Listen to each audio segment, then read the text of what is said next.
Sa gitna ng big-time oil price hike, asahan raw na masusundan yan ng taas singil sa kuryente. At kaugnay niyan, makakapanayan po natin si Energy Regulatory Commission Chairperson and CEO Attorney Francis Saturnino Juan.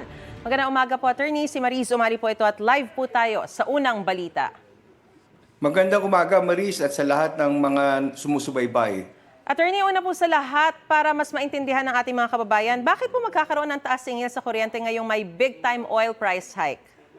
Alam naman nating lahat na yung ating produksyon ng kuryente, nakadepende ang malaking bahagi niyan sa inaangkat nating panggatong. Kaya't kung tataas ang presyo ng panggatong na ito, tumataas din ang presyuhan ng kuryente sa atin. Sabi po ni Energy Secretary Sharon Garin, posible raw umabot sa 16% ang itataas sa electricity rate sa susunod na buwan. Pwede pong paki-expound po ito. Oo, maaari nga yan kasi nga sa mga susunod na buwan, bukod sa pataas ng pataas yung presyo noong panggatong, ay tumataas din at ang demand natin sa kuryente dahil painit na ang panahon. Kaya kung tataas ang demand, mas kakailanganin natin ng mas maraming supply o kuryente. Kasama na dito yung mga supply na nanggagaling sa mas mahal na mga planta. Automatic po ba itong mapapatupad o meron po bang eksaktong panahon kung kailan ito mararamdaman? Ito, depende talaga ito doon sa ating mga utilities kung saan sila kumukuha ng kanilang supply at depende rin sa mga kontratang pinasok nila.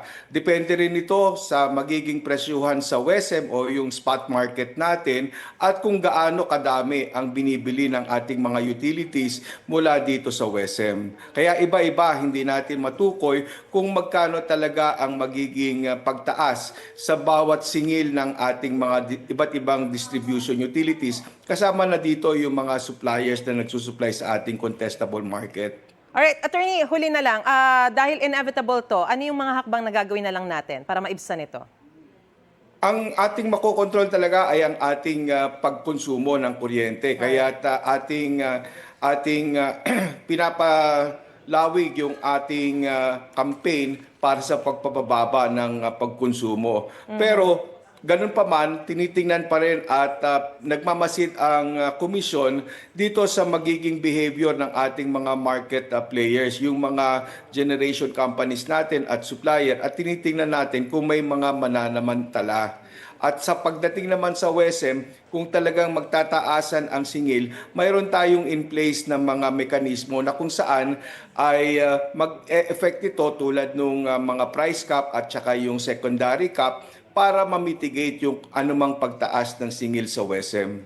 Maraming salamat po, ERC Chairperson and CEO Attorney Francis Saturnino Juan, sa inyo pong paliwanag at sa inyo pong panahon. Magandang umaga po sa inyo. Magandang umaga, Maris. Salamat. Gusto mo bang mauna sa mga balita? Mag-subscribe na sa GMA Integrated News sa YouTube at tumutok sa unang balita.